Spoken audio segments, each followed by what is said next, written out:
ҳар нафар ӯҳдадор аз қоидаҳои бехатарии ҳаракати роҳро риоя намояд, то ин ки иштирокчӣ ё сабабгори ҳодисаҳои нохуш нашавад. Дар ноҳияи Деваштич пахши пиёдагарди 66 сола аз ҷониби ронандаи сабукрави Opel ба марг анҷомид. Бозрасии давлатии автомобилӣ бо манзури ин ҳодиса эҳтиёткориро ба иштирокчиёни ҳаракати роҳ тавсия медиҳад.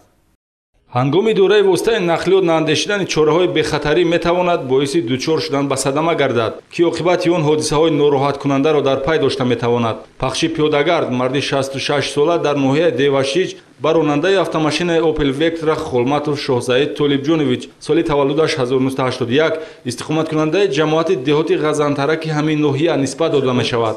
Тураба туман буд, ба зӯр медидем якдигар як мошина.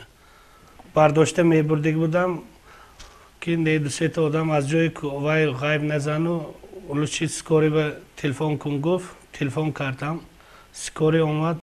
ҳодиса санаи 14 феврал тахминан соати 6:50 дар ҳудуди ноҳияи Деваштич ба қайд гирифта шудааст. Ронанда бехатарии ҳаракати роҳро таъмин карда натавониста пиёдагардро, ки мехост роҳро убур намояд, пахш намудааст, ки аз осеби вазнини ҷисмонӣ ба ҳалокат мерасад. ҳодисаи дигари роҳу нақлиётӣ бо оқибати марг дар ҳудуди шаҳри Конибодон ба қайд гирифта шудааст. Санаи 15 феврал тахминан соатҳои 11:25 ронандаи автомошини боркаши тамғаи газ Равшан Каримов ҳангоми ҳаракат дар роҳи нақлиётгарди ҷамоати деҳоти Ҳамробоев деҳаи Кучкак аз уҳдаи идораи автомошина набаромада ба канори чапи роҳ баромада велосипедрони 11-соларо пахш намудааст. Натиҷаи ин садама низ оқибати ғамангез дорад, зеро велосипедрони ноболиғ аз ҷароҳатҳои гуногуни бардоштааш дар ҷои ҳодиса ба ҳалокат мерасад.